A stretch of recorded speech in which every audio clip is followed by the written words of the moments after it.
Remember our good old friend John Canzano? He said after he lost that big old war between the Big 12 and the Pac-12, and after pushing, the Baghdad Bob sort of lines from everybody inside the Pac-12 on like the Kirk Schultz side of things, hey, it's fine, it's fine, we're going to be fine. He lost the battle, and 4 teams from the Pac-12 joined the Big 12. Now, that was a tough blow for John and his beloved Pac-12 conference, but he did make sure to continue to get some shots off, and he declared, I remember, that Colorado and Utah were going to have much more success, basically be able to come in and run the Big 12. Now, he was half right. Colorado is on its way right now to running the Big 12. He missed on Utah, but he really just meant to say Arizona State. And as bad as that sounds, the Pac-12 essentially coming in here and running the Big 12. As bad as that sounds, it actually can be a very good thing for the league. If you get one particular outcome, it can be a very, very good thing for the league, and even a long-term good thing for the league if you don't believe in Coach Prime sticking around for a long time at Colorado. So let me explain here. But it does seem like at this point, and I tweeted this at the end of the day on Saturday, like, it kind of feels like we may get Arizona State, Colorado for the Big 12 championship game, which would very much be the Pac-12 takeover. Got the team that was picked last in the Big 12, Arizona State, with the coach that was picked by CBS Sports as the worst coach in the Big 12 conference, which is crazy.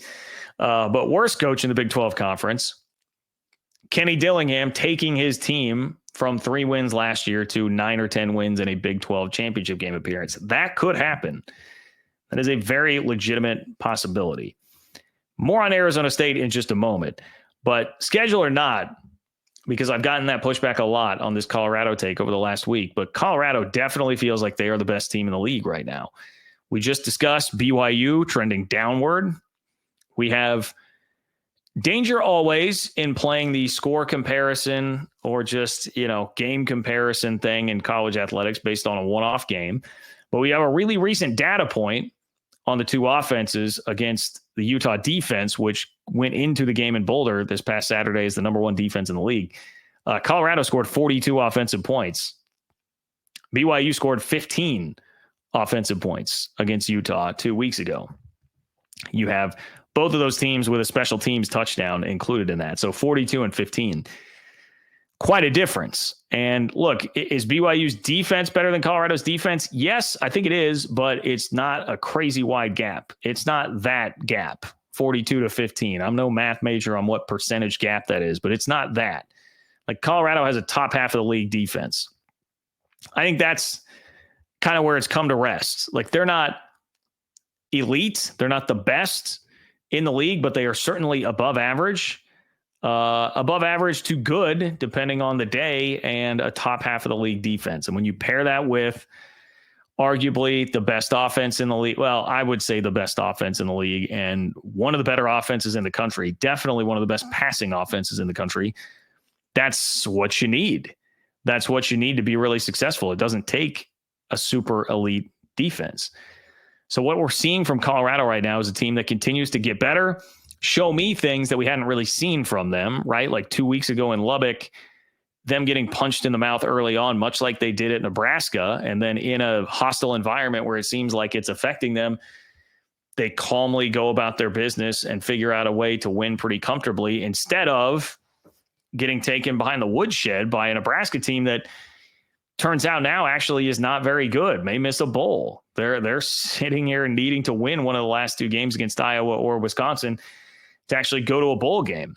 So looking at that result now, it really is jarring. Like, okay, Colorado played a very similar to probably better Texas Tech team on the road in Lubbock in a similar kind of environment, and they got to turn around and won this time, which displays really the growth of this team. It feels like they are getting better. When you watch them, it feels to me like they are getting better. The counter to that is, all right, well, Colorado missed BYU, Iowa State, and Arizona State on the schedule this year. So, arguably the top three toughest contenders outside of them in the league, they missed all of them. So how can you really be so sure? I got so much feedback from people about that. How can you be so sure when they have not played the best in the league? And their best win, you would argue, probably Texas Tech, maybe Baylor. But Texas Tech being on the road and being a wider margin, not taking the Hail Mary, you would probably say that Texas Tech is the best win. That's not going to hold up to, for instance, what BYU's best wins are this year. But if you're using your eyes to just watch the two teams right now and the way that they're playing at this point in the season, I think it's hard to argue that Colorado doesn't seem like the best team. If you were to put them on a neutral field, I would certainly imagine that Colorado would wind up being the favorite in that game. And I would favor them to win that game right now if they were to tee it up in Arlington. Doesn't mean that it can't happen for BYU, but for right now, I really, truly feel like that's where things stand. And some of it too, just the BYU offense, man, they've only scored 28 points the last 2 weeks. Retzloff, I've always had some questions about. I think he's done an admirable job this year and been so much better than anybody thought he would be, but he's got a pretty limited ceiling. And when you're Colorado and you have the level of athlete and talent that they have all over the place, they just have so much higher of a ceiling, and it feels like they're really ascending to that. Whereas BYU probably had a higher floor than Colorado coming into the year, but they definitely have a more limited ceiling, and they got some breaks. They caught some breaks and got lucky in a couple of situations against inferior teams already. That now seems to be running out. Colorado got a Hail Mary. They definitely got a break too at one point along the way in their season, but they seem to have really built on that and are pushing forward right now. On the other half of this is Kenny Dillingham and Arizona State. And look, he just whooped my team, man. Saw it happen in person. He drilled K-State, got up 24-0 before it got a little bit closer, but that really was not indicative of how in control Arizona State was of that game the entire way. He's got infectious energy. I just admire the job he has done for the mess that he took over, like what Herm Edwards had done to that program, not just losing games and, they took over a 3-win program, but NCAA sanctions, self-imposed sanctions, I guess, that were put on the program because of everything that was going on there. And all he did was come in and without an expensive roster, without a bunch of crazy NIL money to spend, punk K-State in their own house to get to 8-2 in the league right now and be in position to actually make a Big 12 championship game here in year one. A guy who, again, was literally picked by CBS and their panel, and they did the top coaches in the Big 12. He was picked last. Coach Prime, by the way, was picked 15th. And now we're sitting here talking about both of these guys here in a Pac-12 takeover of the Big 12. Dillingham turned over 94% of the roster from the one that he inherited 2 years ago. So this has been all him. And his coordinators, too. I mean, like Marcus Arroyo, I think has done a tremendous job as the offensive coordinator this year. And came out of nowhere. Last year, they really had to take some lumps in what was a very good Pac-12. In the final year of the Pac-12, they go 3-9. And now, I mean, it looks to me like they're likely to finish 9-3 or 10-2. I would certainly bet on that as opposed to 8-4 and losing the last two games here. This is a guy that should be, and Kenny Dillingham should be, a National Coach of the Year candidate behind Curt Cignetti. Curt Cignetti is probably going to win it, I would have to imagine. But boy, along with Coach Prime, Kenny Dillingham should definitely be there. He should definitely be there. He's going to get a contract extension and a raise, I'm sure, because Curt Cignetti just got a huge one to where that dude's going to be making $8 million a year. So Dillingham's going to be really highly sought after. And I honestly feel like they're like shades of Dan Lanning to Kenny Dillingham. He did coach with him for a year at Oregon before being hired by Arizona State, but he's in that mold. Like the thing that I also really like about Dillingham, and Coach Prime kind of fits this too, like their vibes are just what you want in a new school head coach. Like how many coaches across the country right now are entering a phase where they're like, man, I don't really like this. This is a basketball example, but like, for instance, Tony Bennett at Virginia, like, This isn't what I signed up for. I don't like handling the NIL. I don't like handling the transfer portal. I don't have the energy to do all this stuff. You've got kind of your older generation of coaches that are not, this is not what they really want or like. It's not natural to them. Kenny Dillingham was born in the 90s. I read that today. Kenny Dillingham was born in the 90s. He is basically my age. I was born in 89. In fact, I am slightly older than Kenny Dillingham. That's a guy that can handle this new era of college football. That's a guy that can handle this new era of college football. And he is at his alma mater. So that opens up another layer to this conversation, which is Arizona State may have hit a grand slam here. I mean, we'll see. I'm sure Dillingham is going to be pursued by people, but being that he is an alum, you've got a chance to hold on to him and make him be a long-term thing here. The Big 12 has done a great job with that. Matt Campbell, Chris Kleiman, Lance Leipold, a lot of these coaches that have been highly sought after and mentioned for a ton of jobs, they've stuck around. So if Arizona State is going to pony up and provide the resources necessary there, that can definitely be something that is a long-term marriage here and raises the question, should we be talking now about Arizona State? You know, I mean, everybody has the conversation. Who's going to run the Big 12? Who will be the school that does it? If there is somebody, I'd actually argue that this year has probably shown us that the most likely scenario is that there won't be anybody that really takes that mantle and runs with it. It'll be all over the place. But Arizona State might be that school, man. I mean, that's always been a place that seems sort of like a sleeping giant, but couldn't get out of its own way. And now you've got this guy who seems like the perfect archetype of the coach that you would want in 2024 for the NIL portal era. He's got a bunch of wind behind his sails now, doing this with Cam Scadaboo, transfer from Sacramento State, Sam Levitt, who was the guy, he was, not Jaden Rashada, the guy that everybody was all hyped up about, the big high-profile recruit that they brought in. No, they've turned Sam Levitt into one of, if not the best quarterback from that class. And then they've got Jordan Tyson, who's, Chris Kleiman called him the best receiver he's seen all year. Rightfully so. He just killed K-State. So he's put together this like trio that's incredible on offense.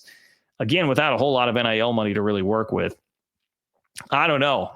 I think this could take off. I see Drew saying, quit overreacting because they beat our Cats. I would tell you, I think I've probably underreacted to Kenny Dillingham throughout the season. And this has just been something that jostled me to attention about Dillingham, because I've talked about Dillingham throughout the year, but not a ton. It was almost a little bit more like, hey, like this is kind of a cute little story. Like Arizona State is jumping up and having a nice season, but they continue to win and win. And then they won a game. I know it's UCF who's not having a great year, but they win a game without their starting quarterback, or rather without Cam Scadaboo.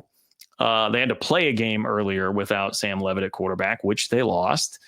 But they won a game without Scadaboo, who is clearly their best player and one of the best players in the conference. I think there's a lot that you're seeing there. And Drew, I would just say, I don't think you have a full grasp on like what was inherited here by Dillingham at Arizona State, a 3-win program under NCAA sanctions without appropriate NIL resources. And the guy's 8-2 right now and might make the Big 12 championship game. I guess we'll see. Maybe they get smacked by BYU. And if they finish out the year with a loss and go 8-4, take some of the shine off it. It certainly could.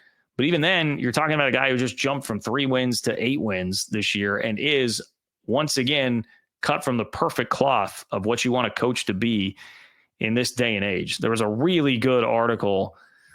Oh, do I still have it pulled up? I want to make sure that I give him proper credit because it was a great column from Chris Cartman, who is the publisher at Sun Devil Source, the 24/7 site for Arizona State.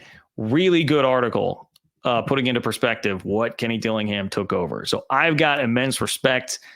I think it definitely deserves conversation here. And I think Arizona State can definitely be one of the teams that's in contention year in, year out if he is going to stick around. Now, having said all of this, I know for like Hateful Eight fans, it can be like, all right, isn't this kind of just playing into the narrative that, the Big 12 wasn't that good. It sucks that you got 2 Pac-12 teams coming in and taking over. Well, I mean, first of all, I would say Arizona and Utah have really, really struggled. So it's not like it has been perfect. But also, look, man, if it is Coach Prime that gets to the playoff, and it's Colorado that gets to the playoff, and Travis Hunter wins the Heisman, I mean, say what you will about how long he will stick around, but that's extra attention on the league that you would not have generated from anybody else. That will create a lot of casuals paying attention to something that is from the Big 12. I think that will have a lot of benefits for the conference, regardless really of what happens to them actually in the playoff. There are a lot of ancillary benefits that can come from you just getting the pub of Coach Prime and his team going the way that it appears that they are going right now, if he is the guy that makes the playoff. So I think there is a scenario where it does actually turn out to be still a pretty good thing for the league. Might not be exactly what everybody wants, but here in year one, I think it could be a great thing. And also Julian Lewis, the USC quarterback who everyone speculated about might be flipping to Colorado, has decommitted from USC. So, if you're thinking about Coach Prime in the future and what it looks like after that, they may have their quarterback of the future. They may have the next guy, and I'm sure it's not going to be hard to go find somebody in the portal if they want to do that after what has happened this year. So we'll see how Coach Prime can parlay all that. But if you can get past, worrying about what people said about the league beforehand and are you going to be okay if this is an all Pac-12, Big 12 championship game? If you can get past that, and if it is Colorado that advances on, I think that will still benefit the league quite a bit, even if it's not going to be two-bid Big 12 league and run by, Oklahoma State, K-State, or Iowa State, like maybe the Hateful Eight would have thought before the beginning of the year.